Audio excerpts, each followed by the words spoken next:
Kevin Durant's career and legacy are about to be destroyed, and it all started on February 19, 2026.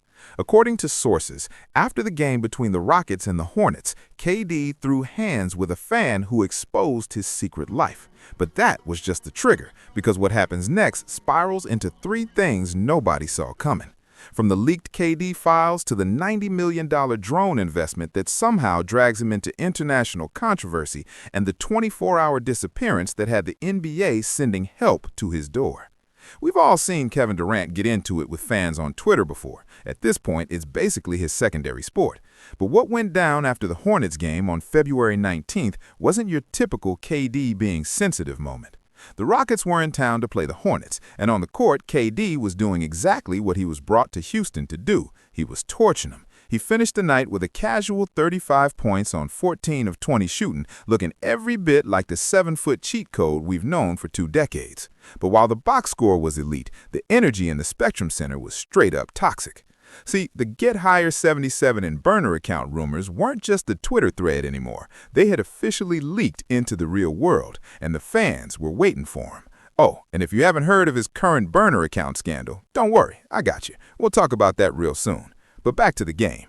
According to insiders who were present in the arena, as the final buzzer sounded and the Rockets secured a 105-101 win, KD started making his way toward the tunnel. Usually, this is where you see the jersey swaps or the cool veteran walk-off. Not tonight. A fan, someone who clearly spent his entire pregame scrolling through the KD files, allegedly started screaming at KD about the burners, calling KD a coward and a little boy for hiding behind fake profiles to talk trash about his own teammates. Now, usually KD does that dismissive smirk and keeps moving, but that night, things got crazy real fast. KD stops dead in his tracks. He turns around, ignores his security detail, and gets right into this dude's personal space. We're talking chest to chest, ready to land a punch type of confrontation. In fact, things reportedly got so loud that for a second, everyone thought we were about to see a 15-time All-Star throw hands with a fan. The Rocket security and arena staff eventually had to literally wedge themselves between them, physically shoving KD toward the locker room. But even as they were dragging him away, KD was fighting back, trying to get one last word in. That's when the fan says the craziest thing, and I quote, "Yeah, hide like a little boy, the way you do with your burner accounts." You could see it on KD's face. He didn't look angry anymore. He looked exposed. He looked like a man who realized the walls were finally closing in. It even gets worse when you realize that a couple days before that game, KD had already tried to shut down the rumors when Varun Shankar from the Houston Chronicle asked him point blank about the burner account and the leaked DMs, and this was his response. I know you gotta ask these questions, but I'm not here to get into Twitter nonsense. But check the body language. Usually when KD is being cool, he's relaxed and dismissive. But in this clip, he's fidgety. His eyes are darting toward the exit, and he's doing that thing people do when they're caught in a lie but have too much to lose if they admit. But here's the thing. If you think this was just a one-time heat-of-the-moment thing, you're wrong. This has been building for weeks. Just look at the Detroit game back on January 23rd. The Rockets were playing the Pistons, and we saw the same weirdly defensive energy. That night, another fan on the sideline said something to him, and KD absolutely lost it. And according to rumors, that fan also mentioned the burner accounts, which begs the question, if he really is innocent, why then is he attacking everyone who mentions anything about it? Why does a man with 2 rings, an MVP trophy, and more money than even some small countries care what a random fan thinks? It's because the fans aren't just guessing anymore. They're hitting the nerve. They know about the secret life he's been living on X. And honestly, you have no idea how deep this rabbit hole actually goes. Because while the fans in the stands were just looking for a viral clip to post on TikTok, there was a much bigger and much shadier digital trail that had been quietly bleeding out. For anyone who missed the absolute meltdown that started earlier this year, we're about to delve into how some random guy on X released a goldmine of screenshots they're calling the KD files. This wasn't just some random leak from a hater either. It was a coordinated hit that turned a simple argument about a drone into one of the greatest scandals in NBA history. See, KD has this $90 million stake in a drone company called Skyo. Usually that is just boring rich people stuff that nobody cares about. But when fans started calling out the company for reportedly shipping surveillance drones to the IDF, KD did exactly what we've come to expect from him. He hopped on his main account to defend himself, but this time he wasn't alone. Within minutes of KD posting on his verified account, this random burner called Geiger77 and started moving like a paid bodyguard in the replies. It was using the same aggressive logic and weirdly specific financial defense as KD. It was so synchronized it felt like watching a glitch in the simulation. That was the only opening a user named BasedFrog23 needed. This guy had been sitting on a goldmine of private group chat messages, and the second KD's main account went quiet, the KD files dropped. And don't even get me started on the proof, because it was too obvious. On KD's actual birthday, people started trolling the burner account and sending stuff like, "Happy birthday, bro!" And the account was out here liking the tweets. He kept liking them for a solid couple of minutes before panicking and unliking everything, like the whole world didn't just see it. Like, bro, what are we doing? You're a billionaire. Hire an intern. Hire a middle schooler. Hire literally anyone to manage the optics. Oh, but it gets worse. The owl incident. Yeah, we got to talk about the owl. Back in 2021, KD posted this super specific high-res owl pic on his main Twitter. 2 hours later, the burner account updated its header to the same owl. Same crop, same lighting, same everything. Now, unless there's a secret underground society of 7-foot NBA superstars who are deeply obsessed with that exact bird, that burner account was KD. And then you look at the following list. Guess what? Every single person following that burner account was also followed by the real KD. It's almost like he was daring us to connect the dots. But listen, the sloppy mistakes, that's funny. The actual content of the leaks is where things actually get serious. The biggest shocker was the way he talked about Russell Westbrook, calling him a triple-double bear. It is a wild reference to how Russ plays with that chaotic energy that KD allegedly thinks is just a detriment to winning. It did not stop there either. He went after Steph Curry, referring to him as that light skin who can't lead a team without a 7-footer to bail him out. Imagine being one of the greatest shooters ever and finding out your former teammate is basically calling you a frontrunner on a burner.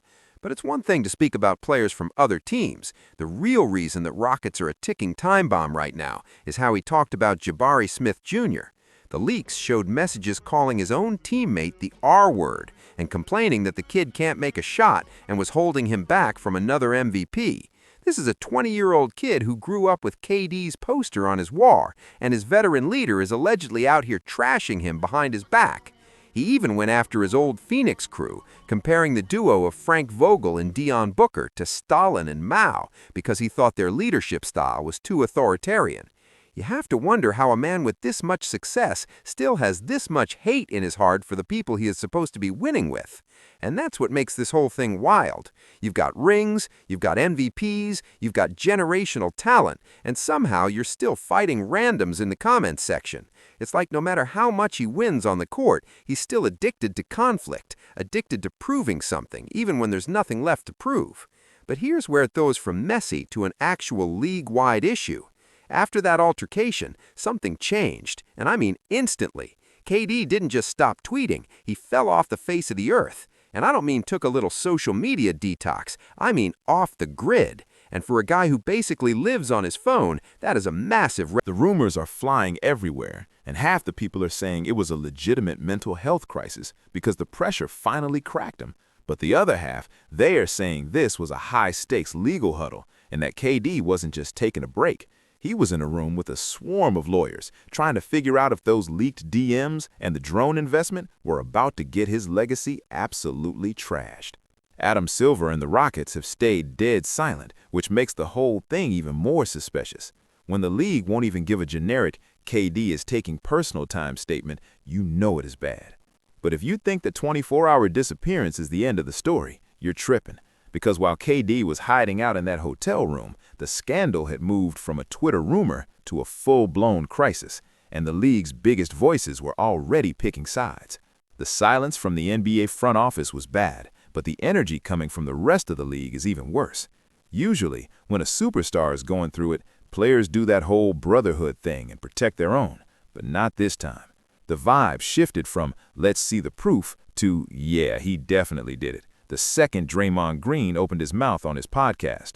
Draymond didn't even try to be subtle. He basically called KD a coward for hiding behind the Twitter nonsense excuse. He said that if someone accused him of trashing his own teammates, he would be screaming from the mountaintops that it wasn't him.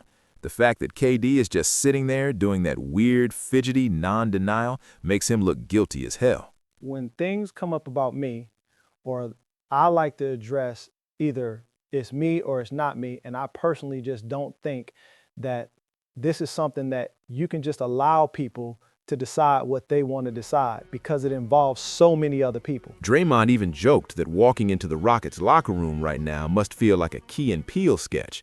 Just imagine the pure awkwardness of KD trying to high-five Jabari Smith Jr. while everyone knows there's a screenshot of him calling the kid the R word. It is a total disaster for their chemistry. Then you have Bill Simmons, who is basically treating this like a psychological study. He dropped a theory that KD is literally addicted to digital dopamine. His take is that KD is so deep in the trenches of internet culture that he actually gets a high from arguing with randoms. It's not even about the basketball anymore. It's about the validation. He needs to know that some random account thinks he is better than Steph, and if he can't get that on his main account without looking insecure, he just creates a new account. The only person really holding the line for KD is Gilbert Arenas. Gil went on his show and basically called the whole thing a deep state plot against KD. His logic was that the evidence is too perfect. He thinks it is a setup because nobody would be dumb enough to use the same header on a burner and a main account. You know who leaked it is the person behind it. If you look at these tweets and you look at how Kevin Durant checks this, it's not the same person. Who says I'll be? Gil is out here shouting that people are just blowing the drama out of proportion and trying to take down a legend, but even his own co-hosts looked like they weren't buying it. The tension is at an all-time high because the Rockets are currently third in the West, and this is supposed to be their title or bust year. You've got Ime Udoka, a coach who already has zero tolerance for distractions, trying to manage a locker room where his franchise player is reportedly trashing the young core. Every time the Rockets lose a game now, the cameras aren't looking at the scoreboard. They're looking at the bench to see if Jabari and KD are even talking to each other. But see, the reason everyone is so quick to believe this recent leak is because this feels like a sequel to a movie we've already watched.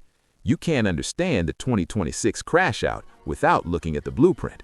To see where this obsession with secret identities actually started, we have to go back to the year that changed the way we look at NBA superstars forever. I'm talking about 2017, and at the time, KD was on top of the world. He had just won his first ring and a Finals MVP with the Warriors, but the internet was still calling him a snake and a cupcake for leaving OKC. Most people with that much hardware would just go on vacation, but KD was in the trenches. He replied to a random critic on Twitter, but he messed up the login. From his verified account, he typed he didn't like the organization or playing for Billy Donovan. His roster wasn't that good. It was just him and Russ. Then he followed it up with the line that became an instant Hall of Fame meme. KD can't win a championship with those cats. In his mind, he was sending those messages from the burner account. What makes this worse is that his defense was almost as wild as the tweets themselves.